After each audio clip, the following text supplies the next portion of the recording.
Proteksyon, pampalakas ng loob. Ayaw makipag-cooperate sa amin! Wala na kayong magagawa! Wait. Nay, happy birthday. Bakit ganyan ang boses mo? Parang malungkot ka. Kasi Nay, exam kami sa eskwelahan kanina. Hindi po ako nakapasok sa kuprahan. Hindi ko naman alam na pumulit sa akin sina Mario at si Dan. Na-aksidente si Dan. Ano nangyari kay Dan? Huwag po kayong maglala. Maayos na siya. May sugat lang ang daliri. Ayan mo. Bukas na bukas din. Kakausapin ko yung si Esper.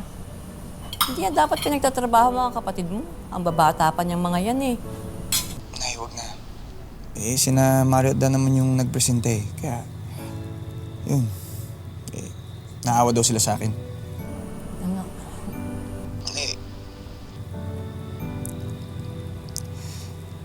Ayoko sana sabihin sa ito pero nahihirapan na ako. Sana hindi namatay si tatay. Nandito ka ngayon. Kasama ko. anak. Huwag ka naman ganyan eh. Ikaw nga lang din ang kinakapitan ko eh. Pangarap natin to, Tipa. Pangarap natin ang tatay mo. Kung tumigil na lang kaya ako mag-aral. Maghanap akong trabaho. Ako na lang yung pumunta dyan para kumita.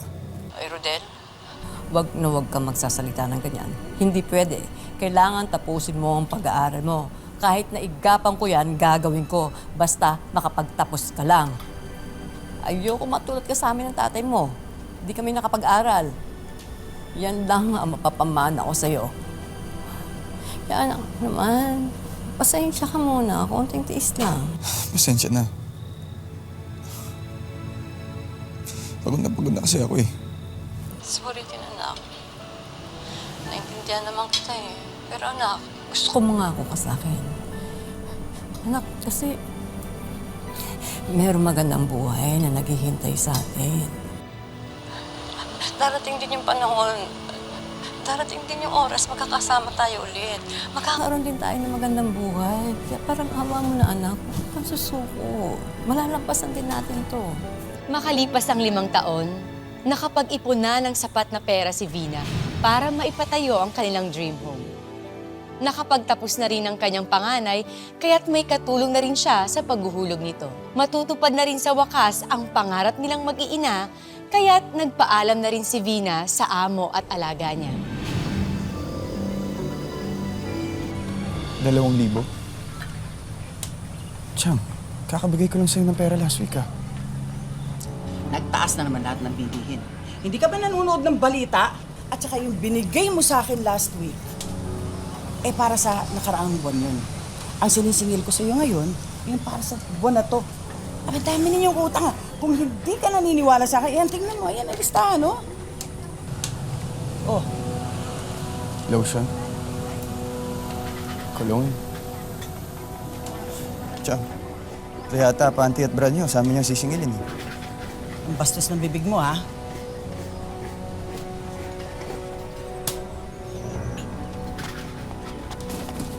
Rodel, saan ka pupunta? Tara na. Teka, hindi pwede. Babayaran niyo muna yung utang ninyo. At ikaw ang kapal-kapal ng mukha mo, ha? Esper!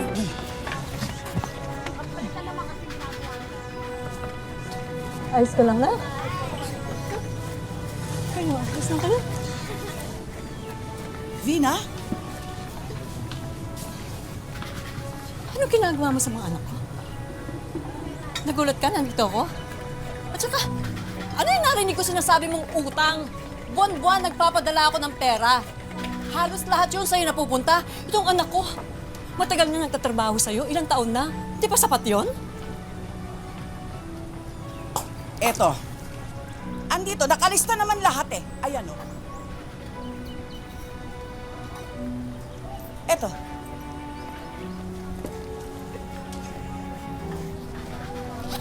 Eto.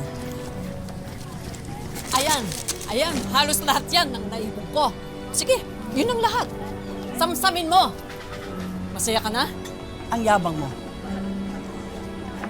Ang yabang ninyo, ang lalaki ng ulo mo, naghirap ako dyan sa mga anak ko. Lumayas kayo dito. Lumayas kayo! Hindi mo kami kailangan pagtulakan. Talagang aalis kami. Kapal ng mukha mo. Hindi ka na.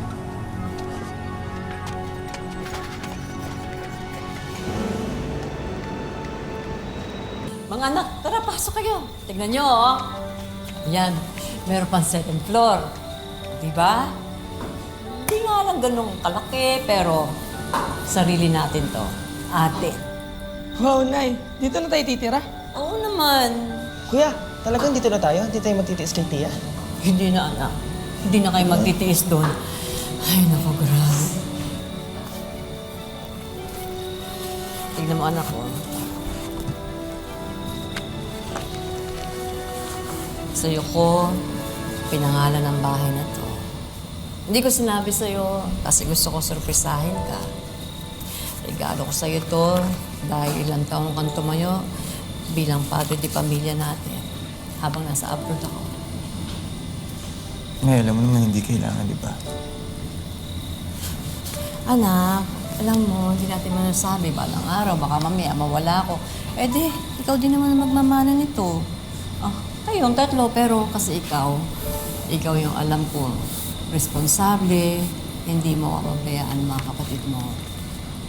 Kaya dapat lang, ikaw ang mamahala niyan. Nay, mahal na mahal kita. Ay, siyempre naman.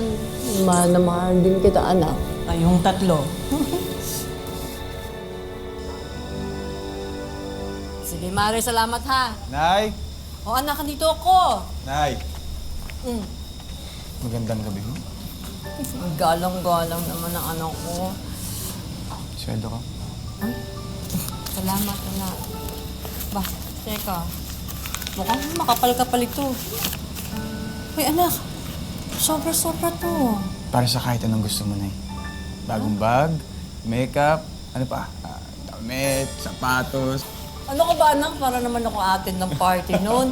Nandito lang naman ako sa bahay eh. Nay, minsan lang to. Malay mo, hindi na maulit. Bahala ka. Nangakot ka po. Sige, salamat. Mahal na mahal ko po kayo. Anak, mahal na mahal din kita. Pero teka, bakit parang malambing ka yata ngayon? Alam ko na may girlfriend ka na, no? Wala siya. May syota ako, wala po, Nay. Basta, Nay, lagi mong tatagan ng loob mo. Dahil hindi parati ako nasa tabi mo. Oh, kita mo na, mag-aasawa ka eh. Ano? Ano, bawal ba? Ay, hindi pa pwede. Ikaw, kung ano na pinagsasabi mo? Ano yung dala mo? Ice cream? Ito. Sige na. Kamagila, ikaw lang ang mabahay sa buhay ko. Sige. Mario, Dan! Yan, pasalubong si Kuya. Ice cream! Ang bilis ah, pagka-ice cream mo. Una. Nako. Ano dyan, Nay? Ano? Hoy! Naku, ngayon pa naman ang brown out. Hindi, ibig sabihin, ubusin natin to. Sa tingin mo, Kuya, may matitira ba rito? Uy, tako mo. Anak, doon sa likod mo may kandila, tsaka lighter. Okay. Oh, anak ko. Mari, okay na. Ito. Naku, ang sarap nito. Oh. Ang daming marshmallow. Pupunuin ko ba yan? Oh. Sa'yo, gano'ng karami, anak? Damihan mo na, Nay. Minsan-minsan lang eh.